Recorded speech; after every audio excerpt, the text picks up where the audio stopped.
오늘 이렇게 훌륭하신 동남아 중진 선교사님들과 함께 또 서로 교제하면서 이야기를 나눌 수 있게 돼서 저는 굉장히 반갑고 감사한 마음이 있습니다. 제가 생각하기를 우리 빅토리아 최 목사님께서 초청을 해주셨는데 이 자리에 서고 보니까 내가 흩살지는 않았구나 그런 생각이 들어요. 세상 떠날 적에도 그런 생각, 그런 마음을 가질 수 있기를 바라요. 여러분들도 꼭 그렇게 되기를 바랍니다. 제가 신학대학 다닐 적에는 한국의 대학들이 굉장히 데모를 많이 했어요. 그때 참석해가지고 데모에 참석해서 이렇게 후유증으로 죽어가는 젊은 대학생이 한 명 있었는데 그 친구가 마지막으로 남긴 말이 이렇게 올라와 있어요. 무슨 말을 남겼는지 궁금하지 않으세요? 네. 그 친구가 20대 초반에 데모하다가 죽었으니까 물론 민주화를 위해서 공로는 크지만은 그러나 자기 자신을 생각하기에는 이거 바깥도 못하고 죽다니 정말 억울하다 그런 말을 남기고 죽었어요.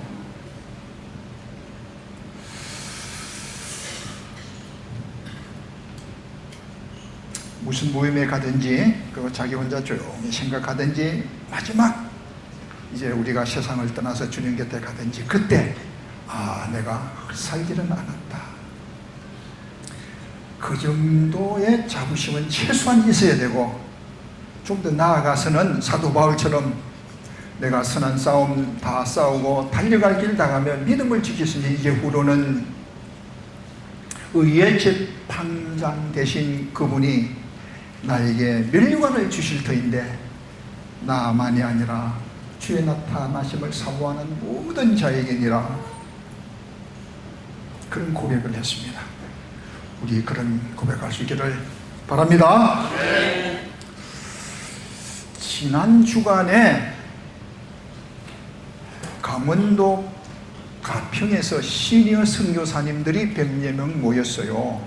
바로 지난 주간이에요. 그때 참석하신 분들 혹 계시지 않습니까? 아주 기억나시네. 반가워요. 근데 그때 모이신 분들은 다 시니어들이었는데 오늘은 그 시니어들보다는 훨씬 더 싱싱하신 중진급 선교사님들인 것 같습니다. 선교사로 은퇴를 하던 한인교회 담임을 하다가 은퇴를 하던 은퇴를 하고 난 다음에는 두 가지 길이 있어요. 하나는 아까 그 김정무 선교사님 보였는데 가셨나? 대선배 선교사님이셨는데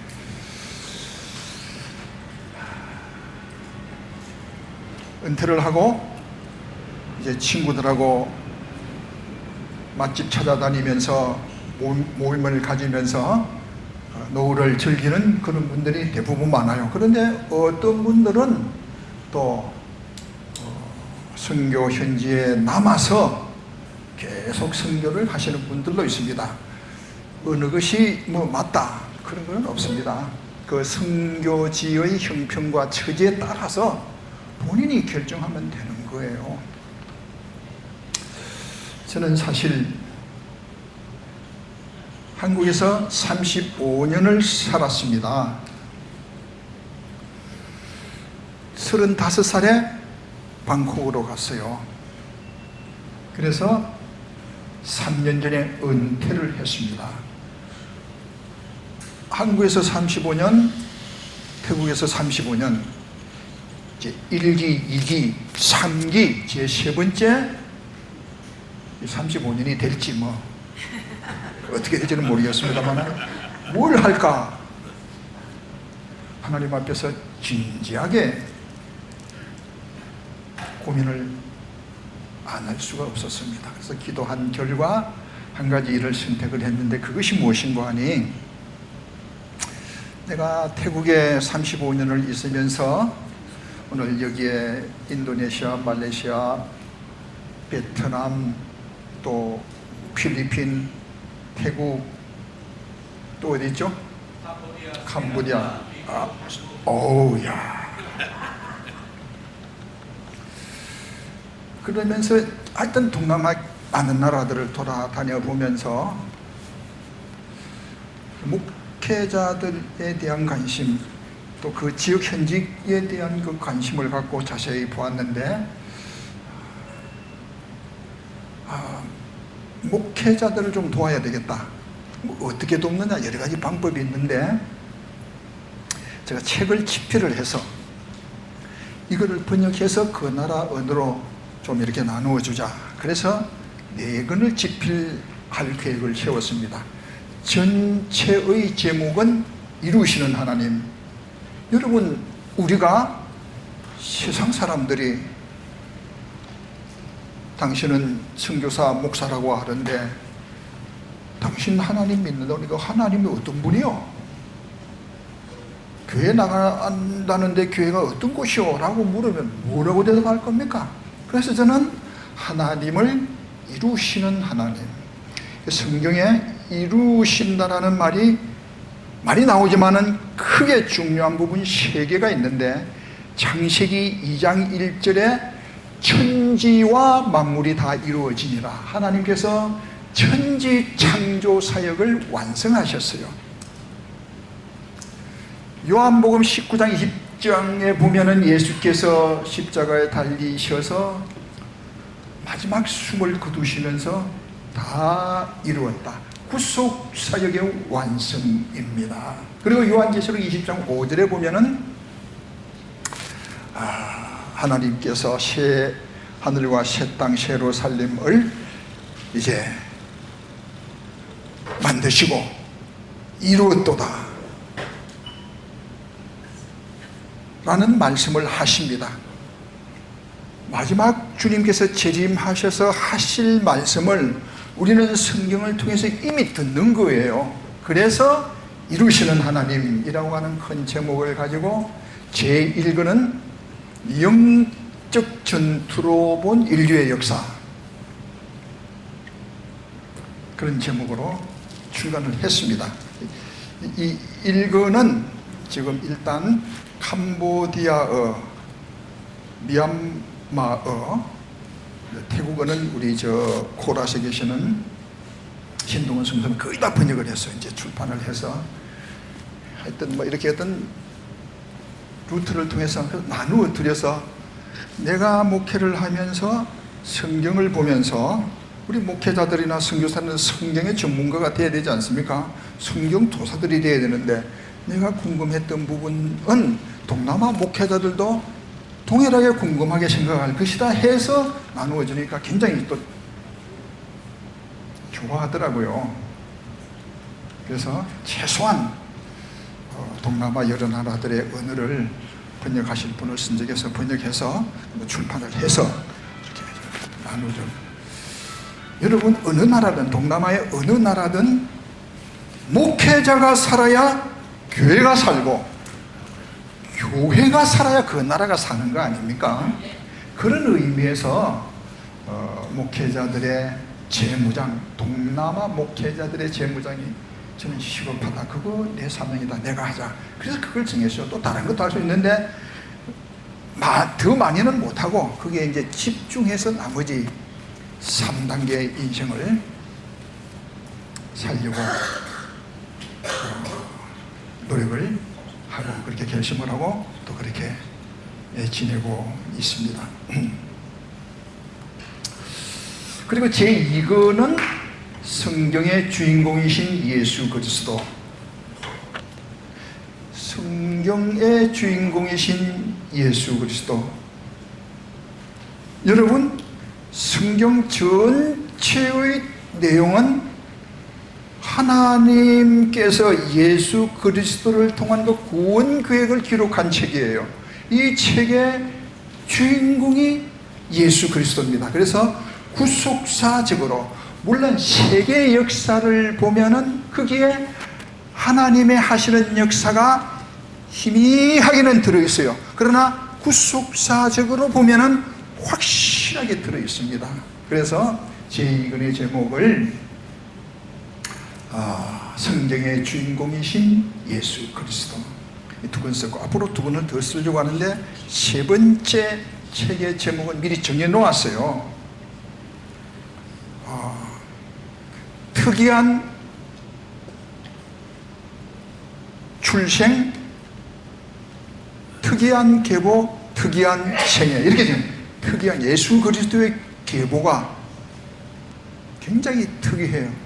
많은 사람들이 예수 그리스도의 계보를 거룩한 계보라 그러는데 사실 거룩한 인간의 윤리적인 차원에서 보면은 절대로 거룩한 계보가 아니에요.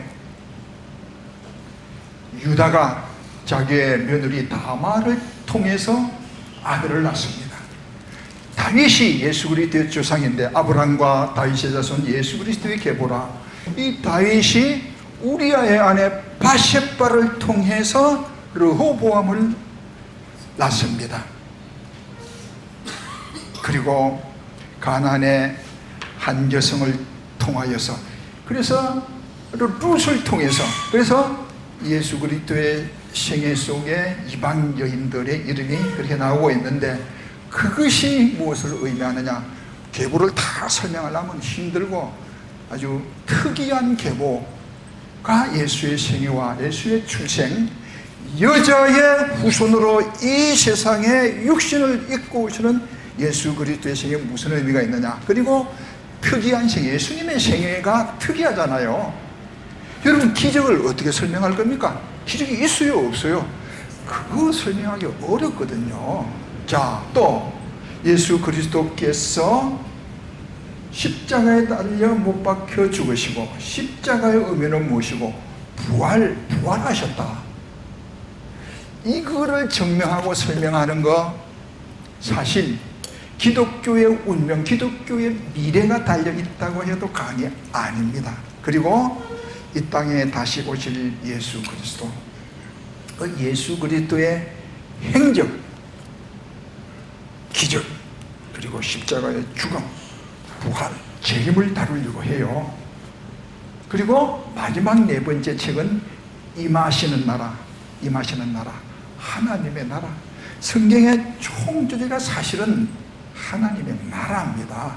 그 하나님의 나라가 이미 예수 그리스도께서 이 세상에 오심으로 말미암아 하나님의 나라는 시작이 되었어요. 물론 이전에는 하나님의 나라가 아니었는 하나님의 나라였어요. 에덴 동산이 하나님의 나라의 원형입니다, 여러분.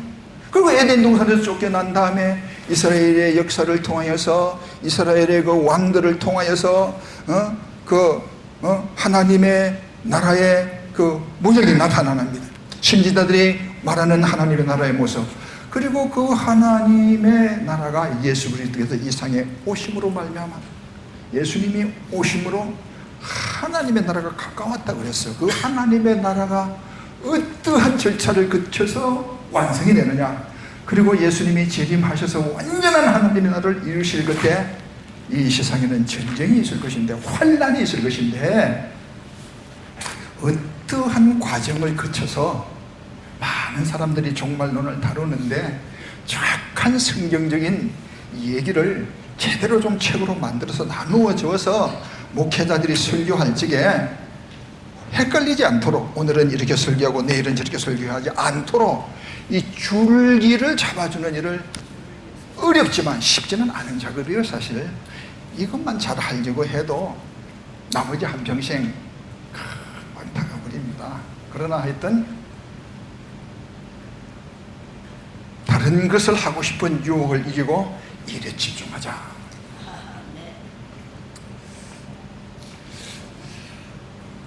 제가 35살에 참 이게 이야기할 게 많은데 하여튼 하는 데까지 하고 시간 되면은 저를 좀 끄집어 내리십시오.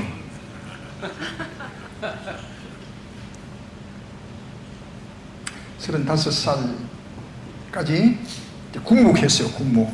근데 국목하면 저는 사실은 계속해서 군목을 하고 싶었어요. 오늘도 어느 선교사님이 저보고 목사님 아직 군인 같습니다 그런 이야기를 하는데, 저는 참 군대에서 목회했던 것이 정말 재밌고 또 좋고 즐거웠어요. 그래서 계속 군목을 해서 육군 사관학교 군목도 하고, 지휘관이 중요하니까 육군 대학도 있어요. 지내가면 그게 하고 군중감도 하리라 생각을 해서, 그러려면은 대한민국에서 우리 군목 도계적이 와 계셔. 김경선 목사님 같이 훈련 아주 열심히 받아서 육군 보병학교에서 행정학술에서도 운전받고, 재밌었을 때. 그래서 군목을 계속하려면은 대한민국에서 제일 힘들고 어려운 부대가 어디냐 찾아보니까 공수부대더라고요. 여러분, 공수부대 가려니까 공수부대가 하나만 얘기는 7개가 있더라고. 공수부대는 1, 3, 5, 7, 9, 11, 13, 7개가 쫙. 그래서 내가 또 물었어요. 그 중에서 제일 힘들고 어려운 부대가 어디냐? 제1공수 특전여단이라고 그러더라고요. 거기 지원했다는 거 아닙니까? 거기 보병학교도 힘들었지만은 공수훈련은 보병학교 뺨쳐요. 그때 고생한 거 다 이야기하려면은 여러분들 오늘 집에도 못 가고 또 치어다 해야 돼. 그래서 공수부대에서 훈련받다가 사고가 한 번 있었어요. 그 사고 때문에 전역을 하고 태국으로 갔습니다. 무슨 사고가 있었는지 듣고 싶으면 말하고, 안 그러면 듣고 싶으세요? 네. 다른 거 하여튼 간단히 할게요. 병력들이 군목이 같이 이번에 캄보디아 사태 때 특임대 707 특임대가 갔다 그러죠. 그 특임대는 말입니다, 공수부대에서 정예 요원들을 또 차출을 해요. 그래가지고 하여튼 전쟁이 일어나면 제일 먼저 평양에 떨어져야만 되고, 사건 사고 있으면 제일 먼저 뛰어드는 그 특임대인데, 대단한 우리나라 최강의 부대죠. 공수부대에서 차출하는데, 공수부대도 말입니다, 여러분, 낙하산 훈련하는 거 안 좋아해요. 왜? 사고가 자주 나니까.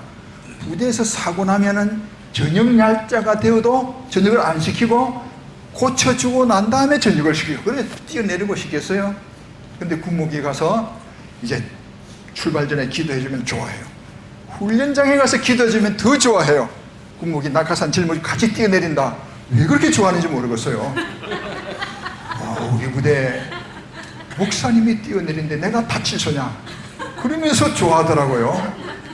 그런데 그때만 하더라도 우리나라 그 훈련용 비행기가 1, 2, 3 비행기라고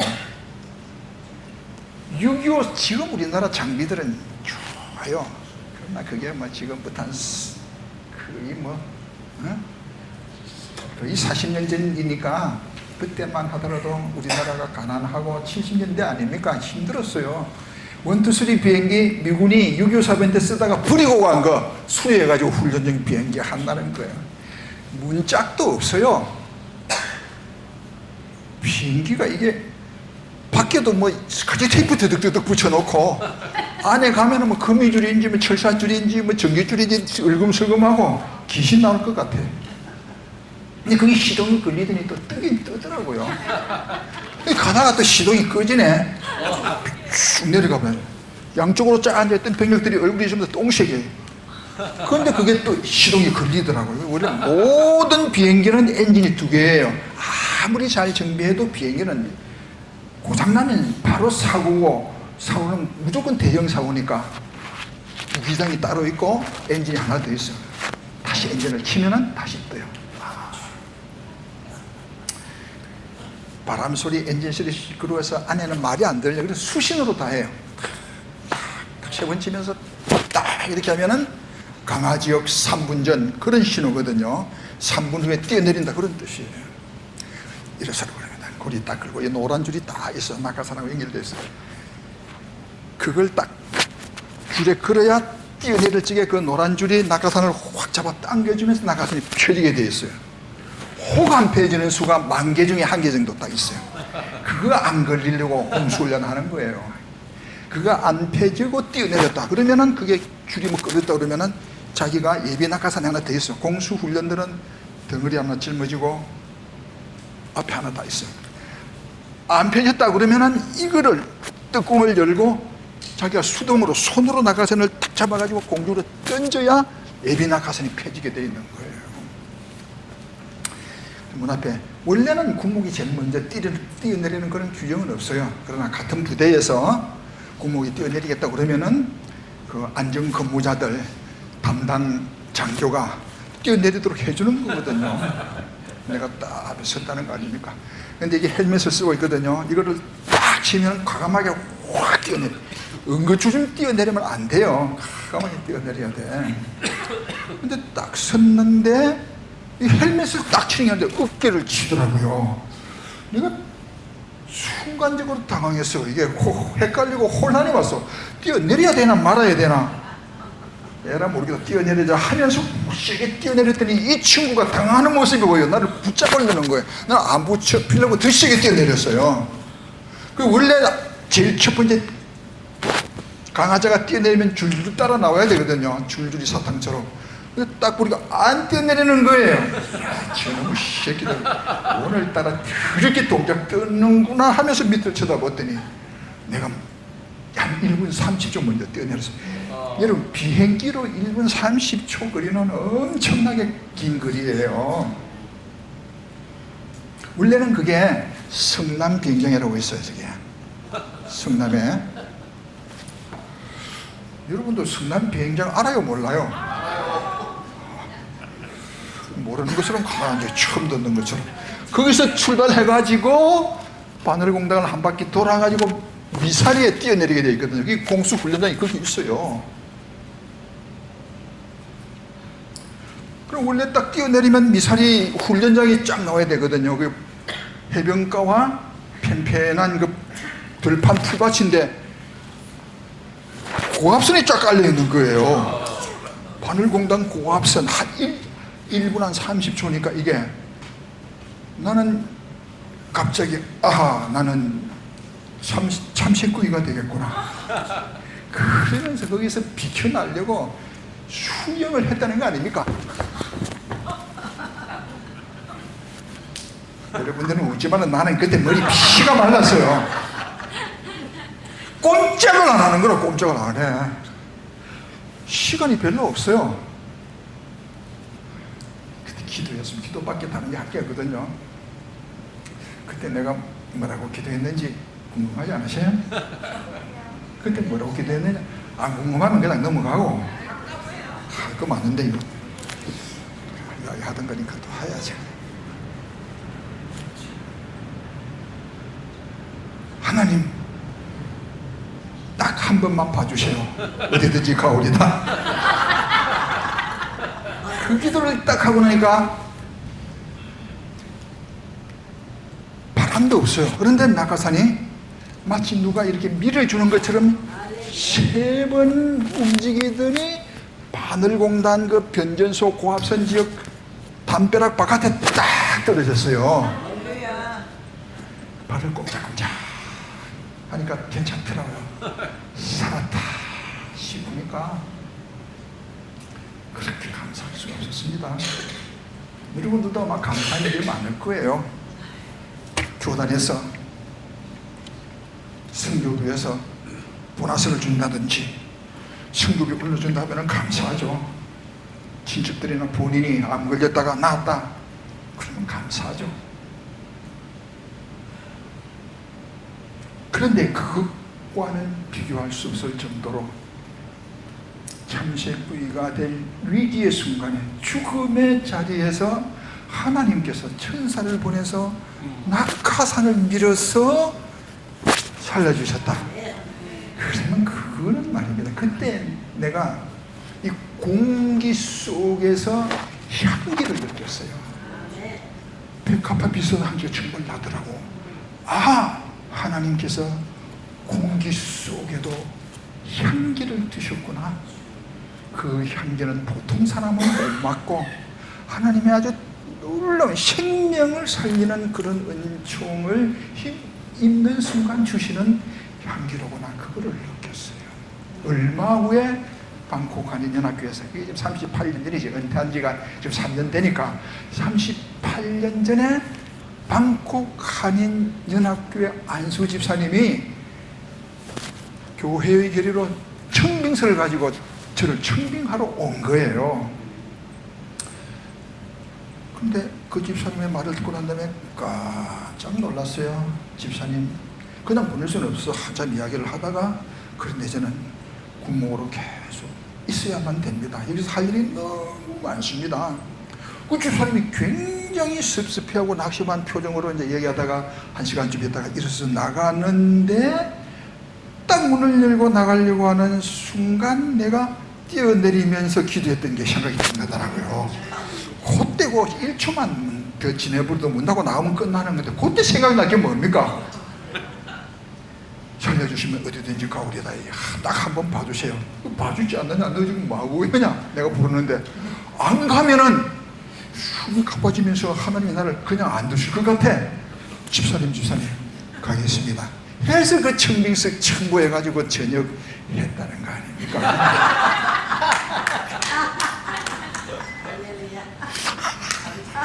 그래서 방콕에 가서, 야, 교회당도 짓고 했지만은 눈 깜빡하니까 35년 가버리더라고요.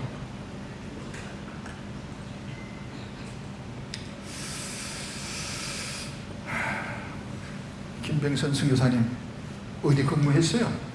전 오사단이요, 오사단. 오사단. 예. 거기서 3년 다 했어요? 예. 오, 한 군데서 예, 보통 옮겨주는데 1년마다 예. 한 군데서 편하지.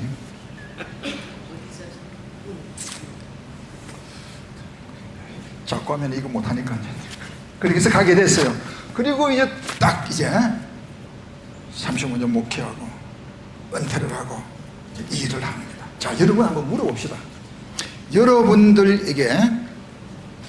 선교 전문가 아닙니까? 선교가 무엇이냐? 라고 물으면 뭐라고 대답할 거예요? 김선교사님, 만만하니까 계속 김선교사님 찾습니다. 사실 김병선 선교사님은 인도네시아 선교의 전문가입니다. 선교가 뭡니까? 뭐라고 저는 알아야 됩니까?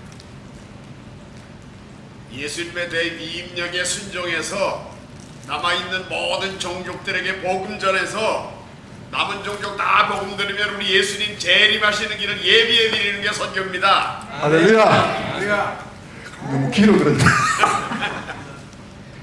이번에 시니어 선교사 모임에 갔는데 한 선교사님이 선교는 이 세상의 모든 악기를 다 동원해서 환상적인 연주를 하는 것보다도 더 아름다운 것이다, 이렇게 또 말을 하더라고. 그래서 오늘 저는 여러분들, 물론 선교사님들마다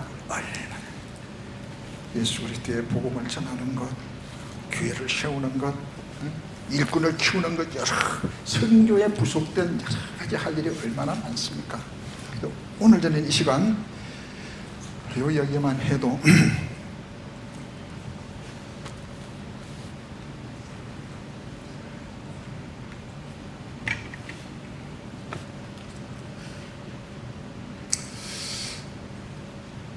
하나님께서 태초에 천지를 창조하셨습니다.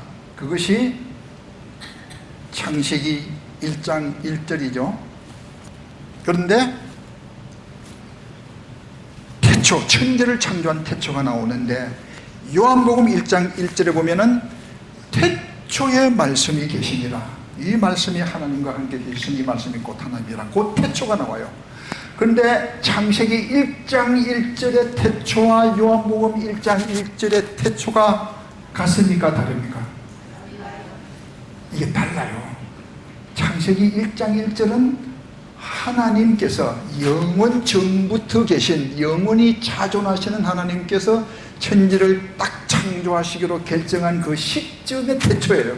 그런데 요한복음 1장 1절에 나오는 태초는 천지를 창조하기 전에 이미 계셨던, 말씀으로 존재하셨던 하나님. 그런데 여러분, 그 하나님께서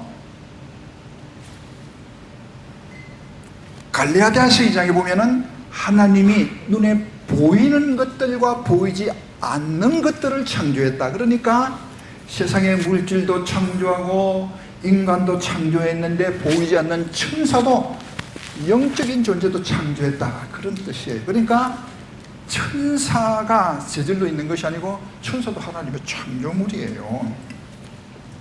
그 천사의 창조. 그런데 천지 창조 전에 천사의 창조, 영적인 존재의 창조가 있었고, 하나님이 태초에 이제 천지를 창조하신 창세기 1장 1절 이후에 천사의 타락이 있습니다.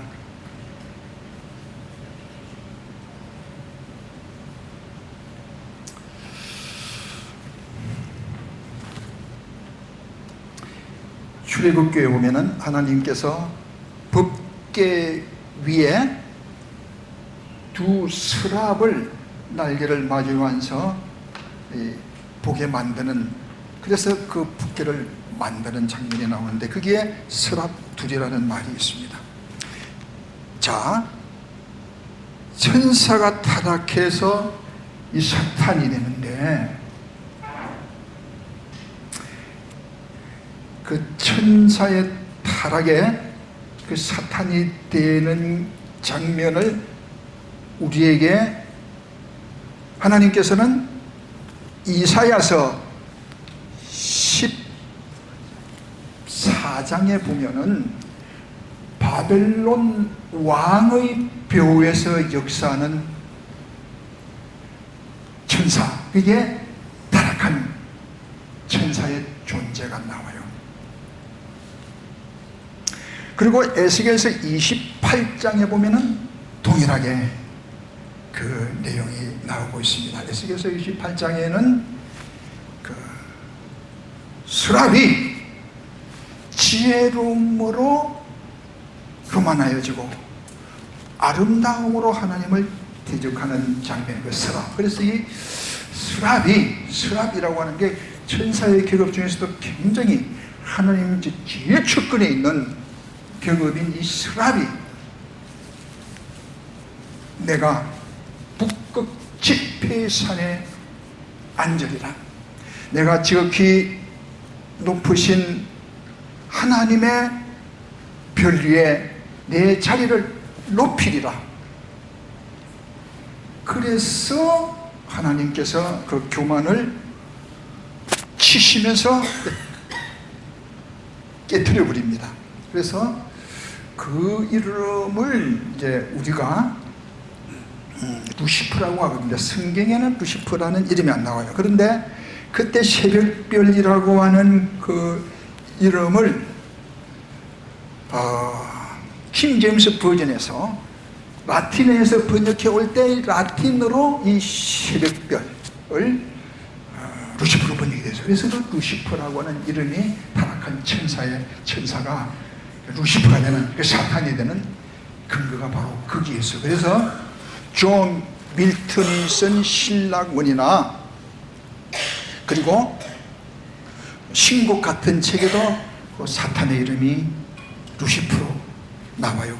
미국에는 사탄교가 있는데 이 사탄교회에서는 사실 사탄의 보조 역할을 하는 참모의 역할을 한 사람이 루시프라고 되어 있는데, 하여튼 계급과 질서는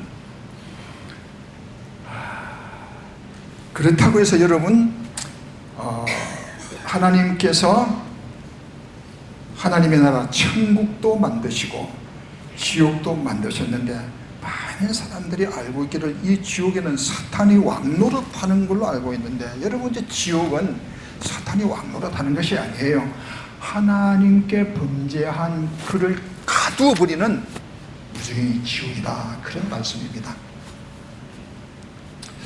자, 예수님께서도 예수님께서 육신을 입고 이 세상에 오신 목적이 마귀의 일을 멸하기 위해서입니다 라고 하는 말씀을 하셨습니다. 그래서 사실은 선교는 영적인 전투예요. 사도 바울이 처음에는 기독교를 핍박했습니다. 다메섹으로 핍박하러 가다가 부활하신 주님을 만나게 됩니다.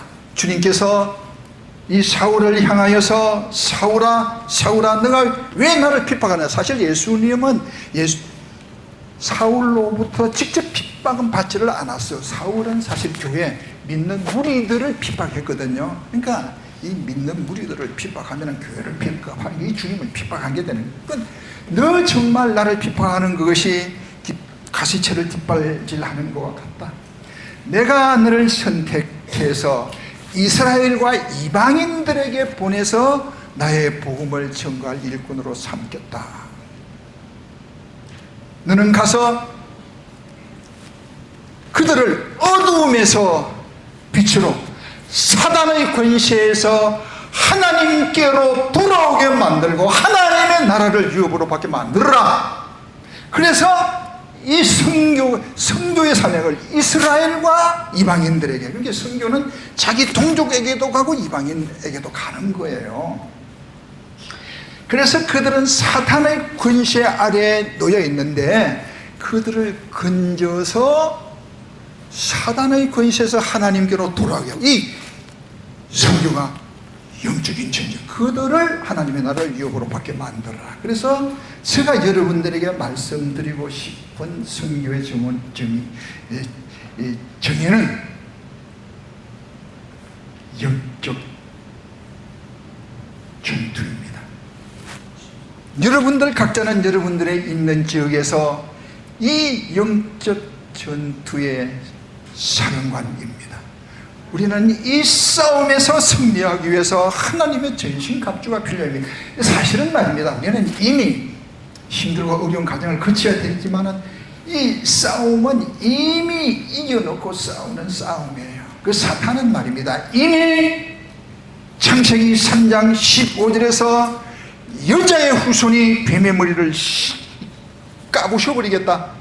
이미 그때 말씀하신 승리의 보장을 이미 해 주셨어요. 그리고 예수님께서 십자가에 달리실 때에 이미 사탄을 이기셨어요. 우리 주님 또 이 세상에 다시 오실 적에 그 사탄과 따르는 쫄개들을 다 무적해. 우리는 이겨놓고 싸우는 싸움이다. 이거를 여러분들 기억하십니다. 그렇다고 해서 그 과정이 쉬우냐? 그거는 절대 아닙니다. 하나님께서 여자의 후손 뱀의 머리를 깨트리실 여자의 후손 예수 그리스도를 이 땅에 보내시기에 그 과정이 말입니다. 얼마나 깁니까? 때가 참에 여자의 후손으로서 이 예수께서 이 세상에 오셨고 십자가를 지심으로 말미암아 죄인들을 죄에서 구원하기 위해서 오셨고 마귀의 일을 멸하시기 위해서 이 세상에 오셨습니다. 여러분, 찬송가 중에서 만세반석 열리니 내가 들어갑니다. 창에 흙이 상하여 물과 피를 흘린 것 내게 허렴되어서 정결하게 하옵소서.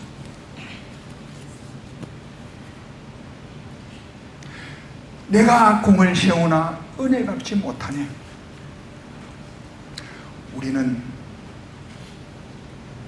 예수님 앞에서, 하나님 앞에서 죄인들이지만은 예수 그리스도의 공로 의지해서 하나님의 자녀가 되고 예수 그리스도의 제자 되어서 주님이 하신 이 일을 그대로 물러받아서 우리가 지금 하고 있는 거 아닙니까? 그래서 성교는 영적인 전투다 그 말입니다. 이 영적인 전투에서 우리가 어떻게 승리할 수 있느냐, 그래서 오늘은 제가 제목을 전략으로 싸우라.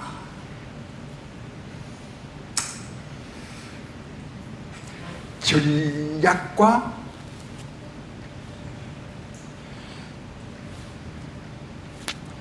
이 전략으로 싸워야 승리할 수 있다. 그러면은 성경이 우리들에게 말하는 전략은 무엇이냐?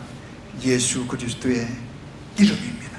이 예수 그리스도의 이름을 누구에게 전하나? 천하 만민에게 전하야만 되는데 앞으로의 전략은 뭐냐 이겁니다. 아까 조금 전에 저 앞에 하신 분이 그 다음 세대 전도를 얘기하셨는데 굉장히 중요한 포인트를 꼭 짚었다.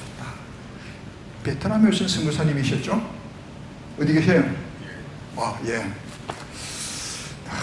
너무너무 중요합니다. 2009년도에 뉴욕 프라미스 교회에서 414 전략 세미나를 가졌어요. 그때 전략이 414, 4살에서 14살까지의 어린이들과 청소년들을 붙잡아라. 여러분들 어린이들 4살에서 14살까지 전도하면은 85%가 예수 믿는다는 겁니다. 근데 15살에서 30살까지는 10% 믿는다는 거예요. 그런데 30살 이상은 5%밖에 안 된다는 거예요. 그러니 이 414 다음 세대 전도가 얼마나 중요합니까? 성경은 이 다음 세대에 관해서 이미 우리들에게 말씀하고 있습니다. 출애굽했을 때에 여호와 하나님께서 모세에게 유월절을 지키라고 명령을 했습니다. 왜 지켜야만 하느냐? 다음 세대가, 너희들의 자손들이, 너희들의 후손이 이게 왜 이렇게 하는 겁니까? 라고 물을 때에 여호와 하나님께서 애굽 땅에서 재앙 내리실 적에 이 유월절을 통해서 우리를 구원해 주었다. 이 유월절 어린 양이 우리를 구원해 주었다.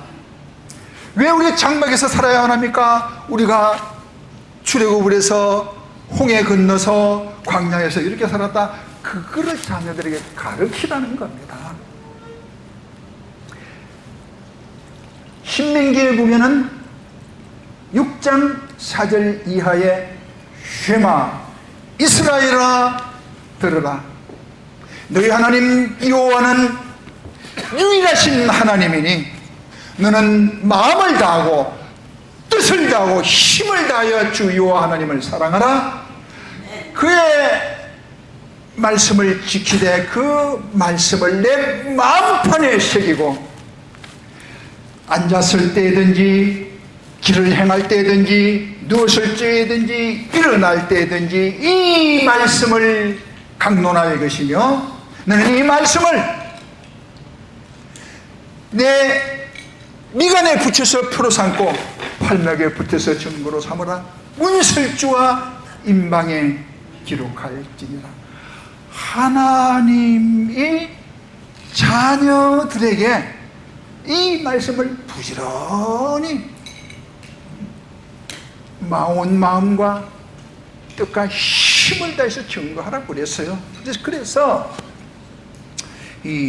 이제 출애굽기에서 그렇게 말씀하시고 신명기에서 다시 한번 강조하시고 여호수아가 요단강을 건널 때에 그 요단강 아래에 있는 지파별로 돌멩이를 하나씩 가지고 와서 그것을 돌단을 쌓으라는 겁니다. 이거 왜 이렇게 하느냐?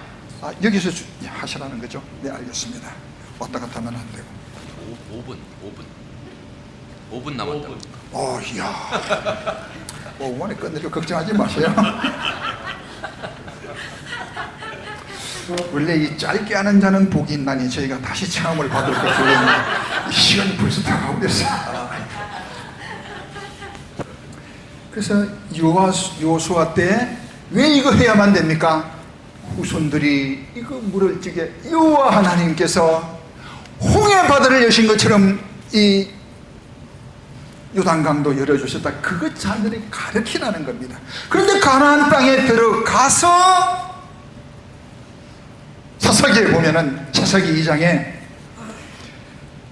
원래 이 이스라엘 민족은 애굽 세대, 노예 세대가 있고 또 광야에서 난 그 광야 세대가 있고 그 다음에 이 가나안 세대가 있어요. 그런데 이 광야 세대까지는 여호와 하나님께서 행하신 모든 기적들을 하나님의 그 앞장서 가시면서 인도하시는 행적을 보았지만은 이 부지런히 가르치는 일을 안 했기 때문에 여호수아가 죽고 난 다음에 다른 세대는 여호와를 알지 못하였고 여호와께서 이스라엘 민족을 위하여 행하신 일도 알지 못하였더라. 다른 세대가 나타나 버렸어요. 그러면 다른 세대가 여호와를 알지 못하고 여호와께서 행한 일을 알지 못한 걸로 끝나버렸느냐? 그렇지 않습니다. 그 다른 세대로 말미암아 이스라엘 백성들이 그 가나안 땅에서 바알을 섬기기 시작했고 아스다롯을 섬기기를 시작했습니다. 그 결과 이방 민족의 침범으로 말미암아 백성들이 엄청난 고생을 하게 되는 겁니다. 다음 세대를 제대로 훈련하지 않으니 여호와를 알지 못하였다. 왜 알지 못하였습니까? 그거는 기성세대들이 다음 세대를 가르치지 않았기 때문이다. 그런 말씀입니다. 지금 우리 한국교회 현실이 어떻다고 여러분들 생각합니까? 관심이 없어요. 열정이 없어요. 지금 우리 한국교회 상황은, 우리 한국의 검사들은 완전히 도둑놈이고 정치가들은 사기꾼 중에 사기꾼이고 목사들은 성추행자들, 위선자들이다. 그런지 안 그런지 그렇겠죠. 그렇기 때문에. 그러나 참 억울합니다. 우리들은 여기서 우리가 기억해야 될 거 하나는 무엇인가 하니, 목회자, 이걸 한번 따라합시다. 목사나 선교사들은 조금만 잘못해도 크게 욕먹는다. 이거 하나를 제대로, 열왕기상 13장에 보면은 한 젊은 선지자가 여로보암의 우상의 단을 무너뜨리고 돌아오면서 이제 그 자기 선배 선교사 집에 가서 떡하고 물 먹고 좀 쉬다가 오다가 베델 강야 상수리 나무 밑에서 사자에게 물려 죽는 장면이 나옵니다. 여러분, 큰 일을 행했어요. 그런데 그 선배 선교사, 선배 선지자 집에 가서 떡 먹고 좀 쉬고 물 한 잔 얻어먹은 게 뭐가 그렇게 잘못했습니까?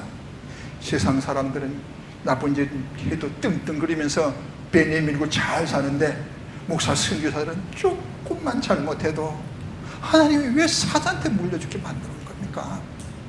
조심하라, 그런 뜻입니다. 그래서 2부만 더 할게요. 그래서 전략으로 싸우라. 그래서 그 포포틴 세미나가 다음 주부터 10월 26일부터 11월 2일까지 한 주간 동안 뉴욕에서 또 있습니다. 제가 거기 참석해야 되기 때문에 내일 또 서울 가서 나가야 돼요. 제가 여러분들에게 좀 같이 있으면서 강사 선교사님들 이야기도 좀 듣고 팜플렛도 좀 읽고, 목사님한테 제가 다시 좀 보내달라고 그랬어요. 다 같이 못한 거를 저는 정말 좀 안타깝고 미안하게 생각을 해요. 제 얘기만 하고 가는 것 같아서. 사실 지난주 그 시니어 선교사 모임에서 바로 이제 뉴욕으로 가려고 그랬는데 요 1시간 동안 다시 들어왔어요. 또 내일 나가야 돼. 왜 다음 세대가 중요하냐? 전략으로 싸우라. 하나님의 관심이 다음 세대에 있어요. 그들이 하나님이 숨겨둔 비밀병기예요.